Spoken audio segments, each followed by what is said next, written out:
Everybody, gonna play some Jeskai Geist. Oh yeah. Actually, we're gonna win this kind of weird because I already recorded a video. I didn't record it. I just played a league match. Hello, everybody. This is my daughter Elizabeth.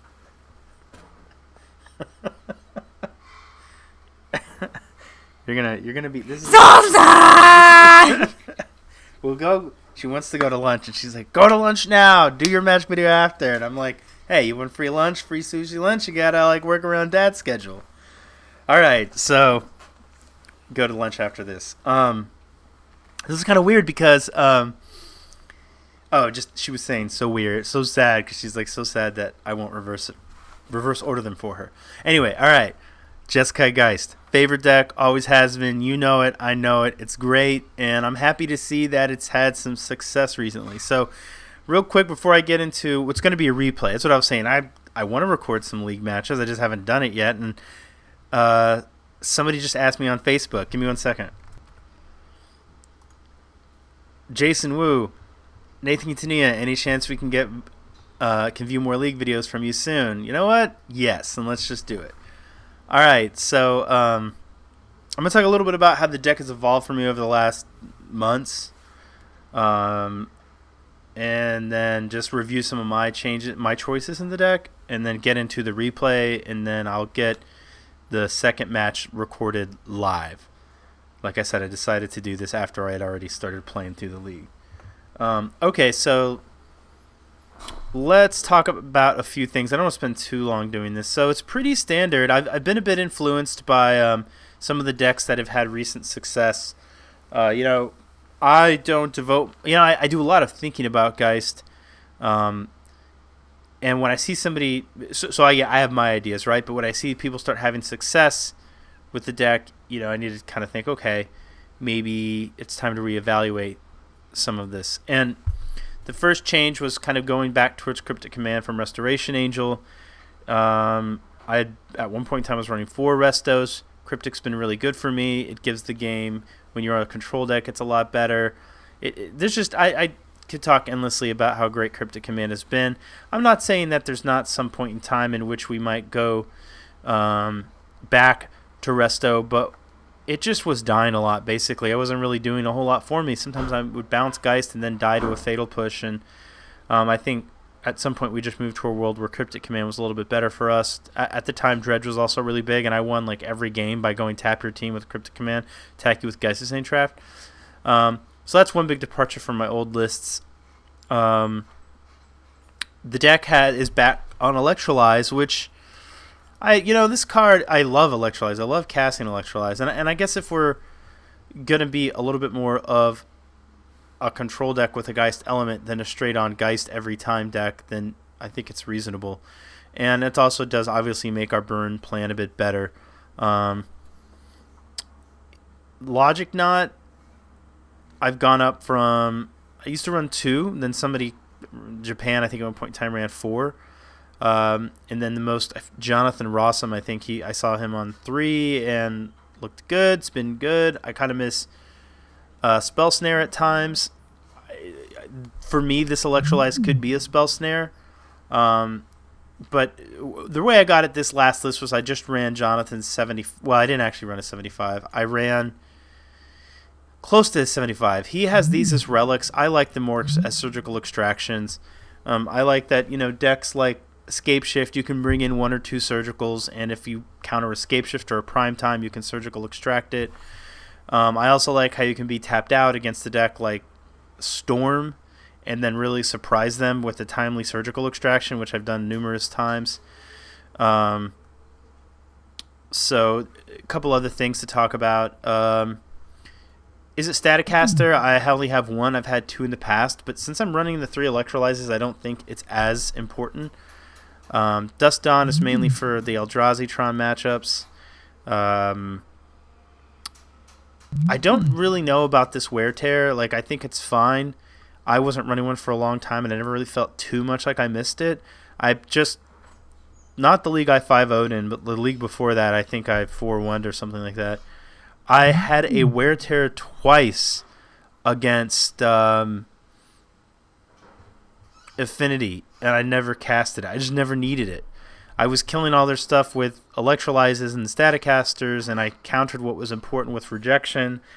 I even let like a plating resolve because I just had the right hand where I could just manage the plating. I could even like take a hit from the plating to buy time and then kill their stuff with what I had. The main thing I wanted to counter was just their Etch Champion.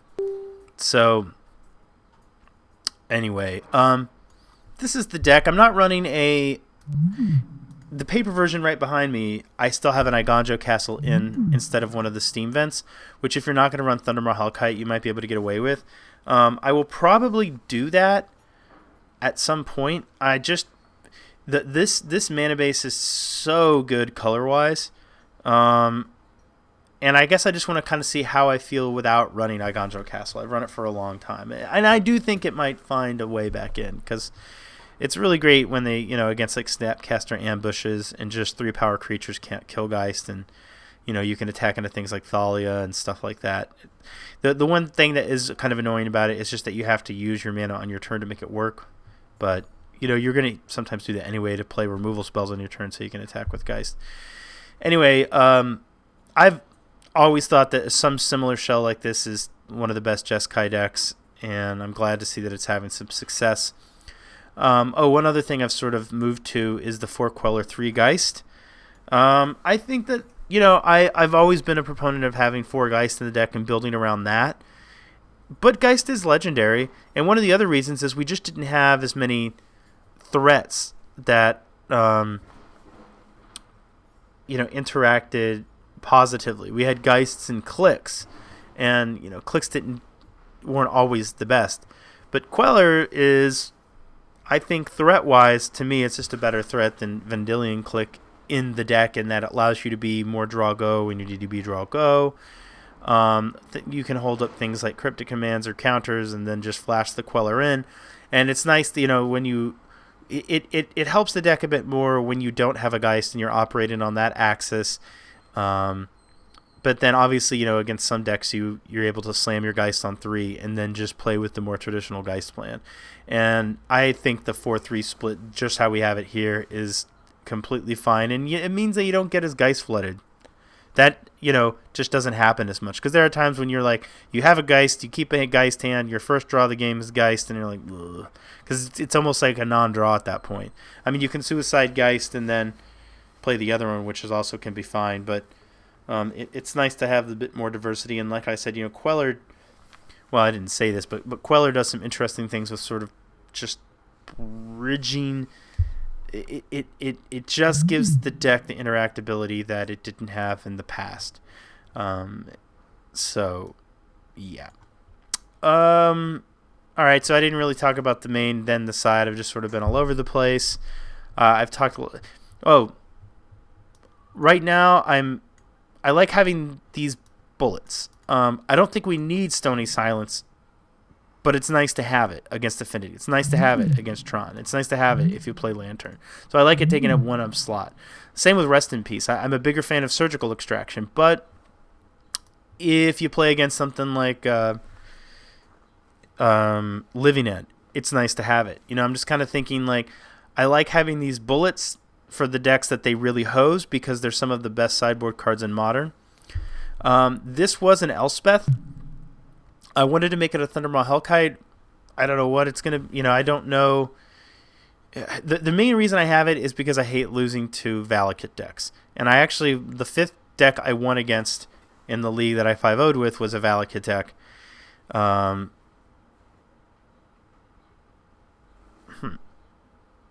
was just thinking, maybe I should just replay that league because I have it all in here. Maybe I'll do that too. Anyway, a lot of times though, just I lose against Valakut. The Geist hands I lose against less, but I've still gone turn 3 Geist and then just lost. It's more likely on the draw that'll happen to you. But obviously with Ruined Halo and playing a Geist of St. Traff, they can't kill your threat and they can't kill you with Valakut. And then I'm thinking it just might have some general utility. Kind of think something like Pithy Needle, right? It's a very utilitarian one-of. That's what I'm going for with it, basically. And that's sort of the same with Wear Tear. It's why I'm keeping it in now. It's just kind of you have your bullets. Oops. You have your like one of utilitarian cards that will just become useful. You know they're going to be useful in a lot of areas. So if I had to kind of like think about how I break this out, it would be like we got some total silver bullets here in these cards. We have some utilitarian one-ofs. I'd even call this these utilitarian one-ofs. And then we have the stuff that we have very specific plans for, like Graveyard Hate, the Ceremonious Rejections, Artifact decks, obviously. We have, black-red decks, burn, decks with counter spells, combo decks, big creature decks. This was a third Ceremonious Rejection, but I saw Jonathan Rawson running one of these, and I kind of thought to myself, like, oh, I understand how that fits in now. Because Ceremonious Rejection, you won against Eldrazi-tron, which Disdainful Stroke does very similar things against. You went Ceremonious Rejection against Affinity, where you can sort of give up the points of not having the third Disdainful Stroke because you already have, like, as it Staticast or Electrolyzes, you already have a pretty good matchup there. Whereas, like, normally the third Ceremonious Rejection would be dead against the Valakut decks. You get to bring in Disdainful Stroke and counter Scapeshift and Prime Times in a very mana-efficient way. And so I think Disdainful Stroke seems pretty good, mainly because you got Valakut decks, you got Eldrazi decks that it's really good against. You can even bring it in against opposing blue decks for their Planeswalkers and Cryptic Commands, things like that. And so he also ran the Celestial Purge, which I'm fine with. I mean, mainly for Death Shadow, but obviously it's good against a lot of the evil black Planeswalkers as well. So I feel pretty good about the sideboard. I feel really good about the main deck. So yeah, let me run you. That's enough babbling about the deck. You guys know what's up here. Let me jump over to the replay. I'll see you guys in just 1 second. All right, so this is working, right? Yeah, okay. I hate when it's not working and somebody tells me later. All right. So through this hand back, I mean, it's just like we have no interaction, and I don't want to do nothing and try Go for Geist on 3. This hand looked a lot better. We have some interaction if we need it. I kept the Lightning Helix on top primarily because I was like, well, I got a Snapcaster Mage, and if they decide to take my Bolt or my Snap, like, I just kind of felt like we have a reactive hand for creature decks, and since we're already sort of going that way, we might as well, like, keep with that theme, or keep with the Burn Them Out theme if that's what we're doing. So I kept that on top. It seemed reasonable to me. Opponent led with the Blooming Marsh. I want to say into an Inquisition. When they took my Bolt, I was super glad that I kept the Helix on top, because I was like, well, they obviously don't want me to burn their thing out. One other thing that I thought, I was like, it's odd that they didn't take my Snapcaster Mage, because I can eventually just get back this Lightning Bolt. So it made me think, they almost...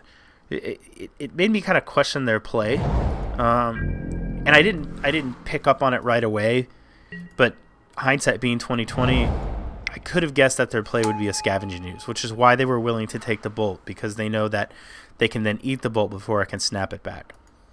But I kept the Helix on top because obviously I'm a professional Magic player and I always do the right things. Not true.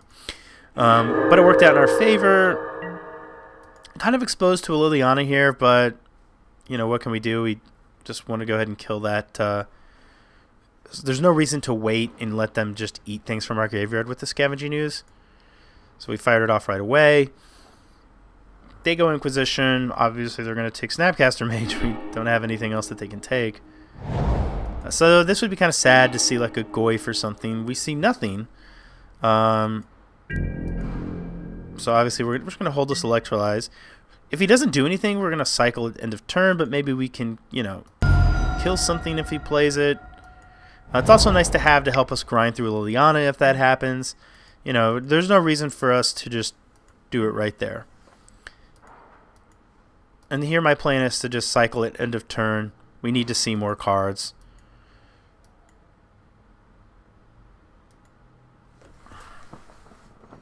I think when I use this button, I must play it back at like real speed. I'm not sure. I guess I gotta click it a lot. I guess if I use play, I think it just goes. I'm going to try to use play once. Okay, so he did play Liliana, and my thought here was, okay, I have 2 excess lands, right? Might as well cycle the Electrolyze. I know I'm going to deal to Liliana, because I need to get this thing off the board. You know, maybe I'll cycle into like a Snapcaster Mage or a Piece of Burn, or another Electrolyze would be great. But I know I'm going to do that, so let's cycle the Electrolyze now and get a little bit more information about what we're going to draw.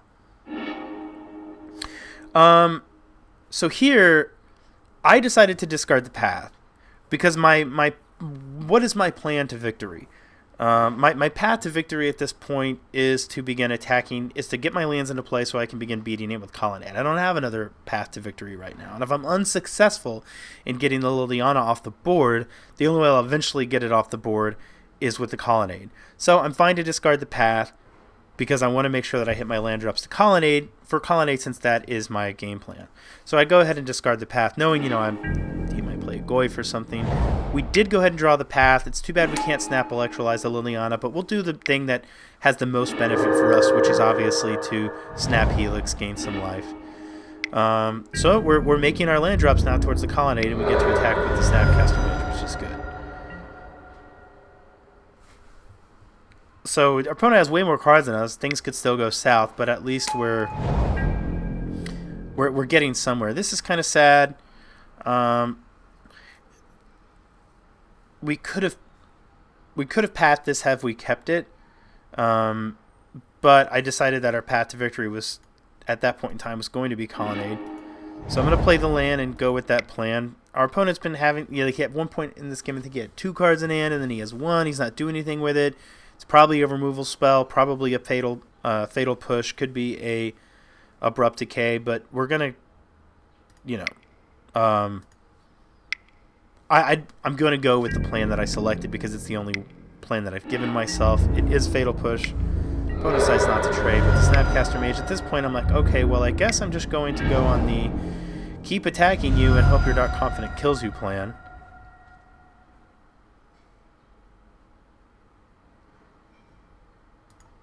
I don't know that my line was,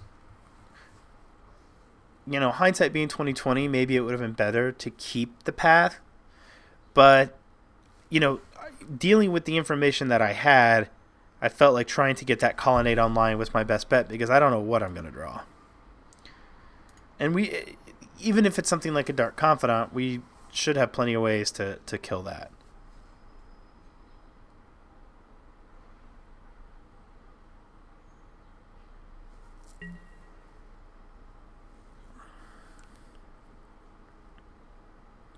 I bump this forward quickly. That was too fast. That was a mistake. Alright, so I don't want to try to go back. Let's see. So he revealed a Dark Confidant. He discarded a Polluted Delta. Cast Collected Brutality with it to -2/-2 my Snapcaster Mage. And I think he gained himself 2 life and drained me for 2. And then we drew a Snapcaster Mage for our turn. Which obviously I could have immediately Snap Electrolyzed. But again, I was still on the I'm just going to try and burn you out here. Like I want your Dark Confidants to kill you. And playing 2 Dark Confidants at 9 is pretty greedy, I feel like.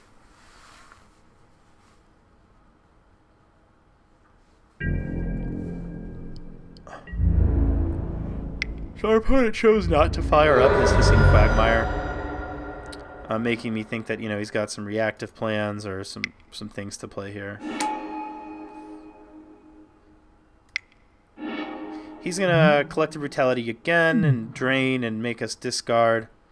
I want to say, yeah, so we saw a Fatal Push off his Dark Confidant, I believe. So we know that our Snapcaster Mage is going to probably die here. But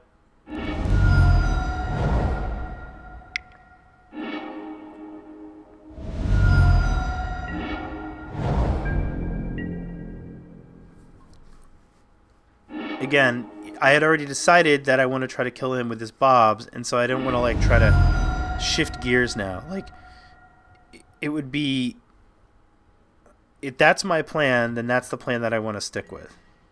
I don't want to suddenly like let him draw a bunch of cards and then kill his bobs and switch gears unless I had a very good reason to do so.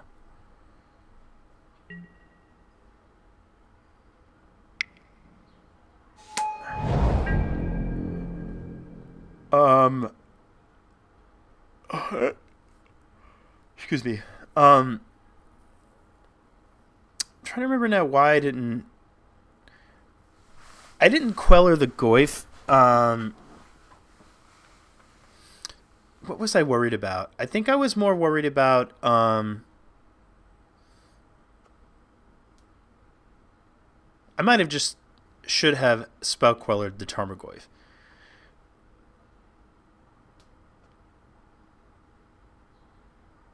Oh, I think because I was worried that he might. Did we know that he had a Snapcaster Mage? Yeah. So I knew he had a Snapcaster Mage. I think he was I was worried that he would like snap and drain, which seems silly, but here's the thing. He's at 7, so Spell Queller and Colonnade are. Here was my thought. Spell Queller. My plan is this. Spell Queller and Colonnade deal him 6, and he has 2 Dark Confidants in play. The only thing I care about at this point is just dealing. Like, I don't want him to gain life, and I want him to. I don't want him to gain life, and I want to get my Spell Queller Celestial Colonnade attack in. So since at this point he could technically still go like Snapcaster Mage, drain me, and that would gain him some life, I was willing to be like, well, this is the route I'm choosing. The route I'm choosing is to try to win the game next turn, on the back of Queller and Celestial Colonnade.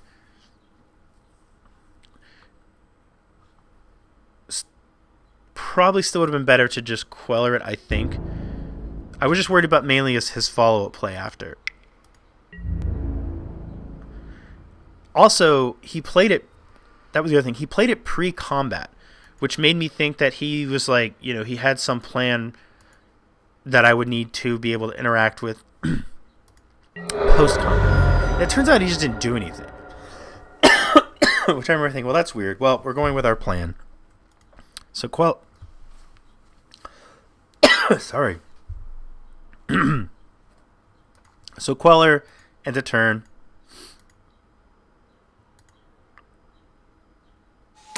And then I drew a Cryptic Command, which actually changed my plan. Because I was like, all right, he doesn't have reach.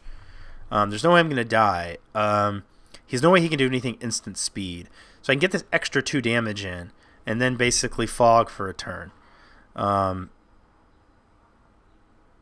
Which, actually, kind of playing a little loose here. Because obviously 1, 2, 3, 4, 5. Let's see, did I miscount? 1, 2, 3, 4, 5. No. Okay, I didn't miscount. I was thinking maybe I actually could have attacked with Colonnade and left up Cryptic.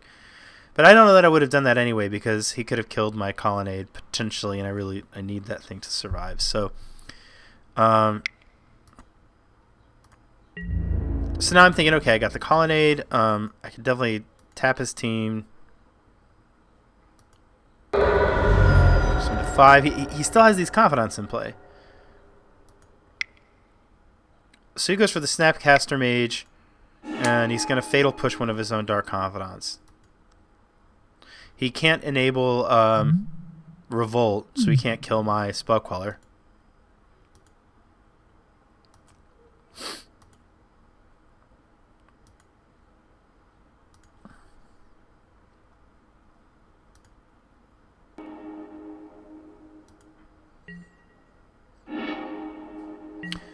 So my hope there was that he would take 1 damage with the Polluted Delta, or 1 damage, at least 1 off the Dark Confidant to make our Celestial Colonnade lethal. But at this point, tapping tapping his team, drawing a card, and then attacking with our Queller and Colonnade is going to win us the game. So that's exactly what we do here, making sure to leave up some red mana. And I don't know what's in our opponent's hand, but he conceded, so I guess he didn't have an instant speed way to interact with our Queller or our Colonnade and knew he was dead. Okay, so I think I sideboarded something like this. I decided on one Logic Knot because I'm bringing in a Purge, and mainly what I really want to counter is Liliana. I took out some of the Spell Quellers because they're just not going to be as reliable against the deck with, Abrupt Decays and Fatal Pushes and removal spells. I brought in more ways to kill his big creatures and also, again, kind of play the long game. And then I brought in a Surgical just because, he does have some graveyard interaction. I didn't want to overload on it, but I thought, it might be something that that could be useful. And I also, I've against decks like that, since Geist can be so good, but it can be so bad to play into a Liliana, I've actually just Surgical extracted anything just to see if the way is clear for Geist of St. Trath. I don't know that is how good that strategy is, but, if you can, hit a couple of, an Inquisition in their hand and one in the yard and then see that they don't have a Liliana and play your Geist or something like that, I think it's okay enough. Anyway, this is how I boarded. And again, the basic plan was just Electrolyte doesn't kill a lot, but it does have Bob, and it's good to grind against their Planeswalkers, but maybe we don't need to go, have all of them. Would never cut Cryptic Command in the matchup. Want to keep in, some counter magic is fine, but I mostly want to fight them with removal spells. And again, like I said, one Logic Knot out. We're bringing in the Celestial Purge primarily for their Liliana. Oh, they also had Snapcaster Mage, which made Surgical, reasonable. And then I brought in just another Click, just as another threat. If I'm treating the Quellers mostly just as threats rather than real counters, then the Click does a little bit more damage, and they don't have Lingering Soul, so the one less point of toughness doesn't seem to matter as much. Yeah, I'm pretty sure that's how I boarded. So let's see, game 2. Yeah, okay. So this is game 2 against Sultai stuff. So I kind of took a risk here. I decided to keep this hand. We had 2 lands, but our colors are a mess. And I thought, well, if they take our Serum Visions, that's kind of unfortunate. But we are going to draw a card, and we're going to make our first 2 land drops. And we know the game's not going to end on turn 3. So it seems fine. And I hate mulliganing against green-black decks. But as it stands, he had a creature land first, so we're able to then fire off the Serum Visions. We drew that went way too fast.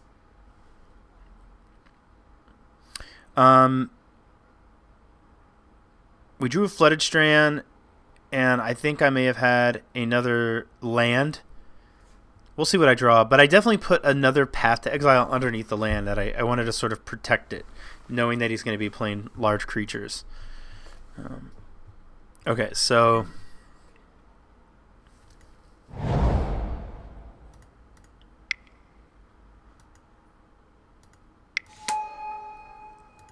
opponent plays a Bob, and I kind of took another. That's right. So I actually kept, knowing this is going to get a Sacred Foundry, I kept the other island, and there's a path underneath it.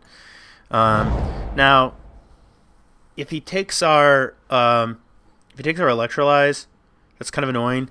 The risk I took was knowing that he could discard the Electrolyze, and then we're not able to just cleanly handle the Dark Confidant. But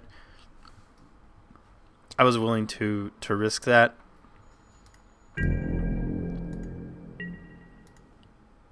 No, we still have a way to kill it.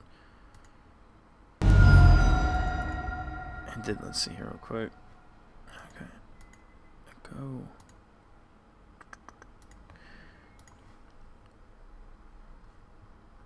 Yeah, our opponent also mulliganed.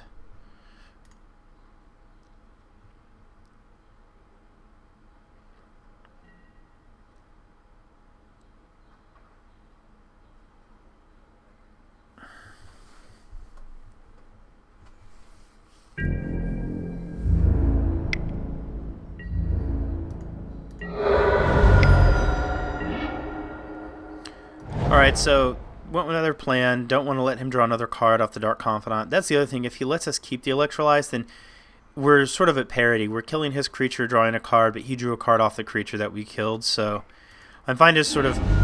It would be great to 2-for-1 him, but I was fine to be at parity at that point. Okay, so our opponent did draw an Inquisition finally and used it to take our Geist of St. Traft. I don't know what's in our opponent's hand, but it kind of seems like they must have like a really reactive slow hand themselves. We drew this Cryptic Command, which is great. He took our Geist, but now we're able to deploy a threat at the end of his turn. Again, we don't care if it... I mean, if it dies, it dies. But hopefully he like plays something like a Planeswalker or something that we can Queller. He didn't do anything, so we're gonna play the Queller. And we drew a Geist, which is sweet.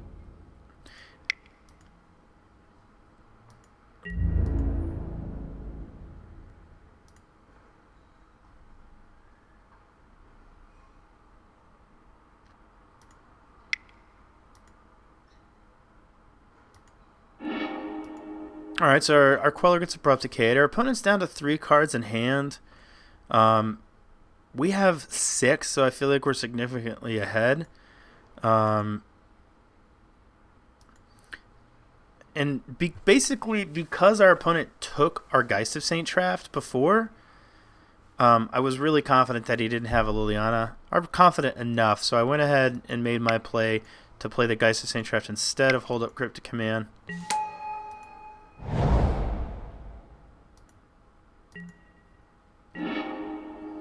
And now we're like basically in the dream spot of the deck, which is no creature on the other side. I mean, they have a creature land, but no creature on the other side and a Cryptic Command in hand with a Geist on the board.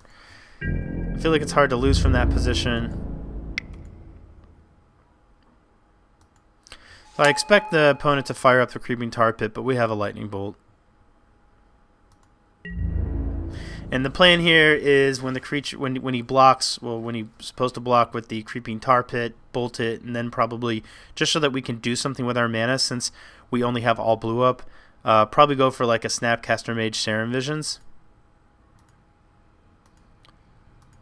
Because if we don't, we're not holding up our mana for anything since it's all blue, and then we're just not progressing our game at all. So might as well. So I was like really curious what our opponent was going to do. He didn't activate the Creeping Tar Pit, which I thought was odd. And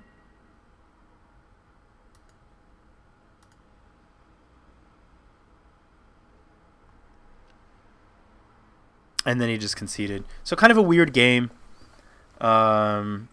Maybe he was feeling tilted because he was like, I don't have a way to deal with Geist. I took a Geist, and the guy just drew another Geist, and he's like mad. I'm really not sure. Maybe he felt like there's no point in even activating the Creepy Tar Pit because it's just going to die. But a little bit weird. But it is a good start to the league with a win. So thanks for watching, guys. Hope you enjoyed the video, and I will see you soon for round 2.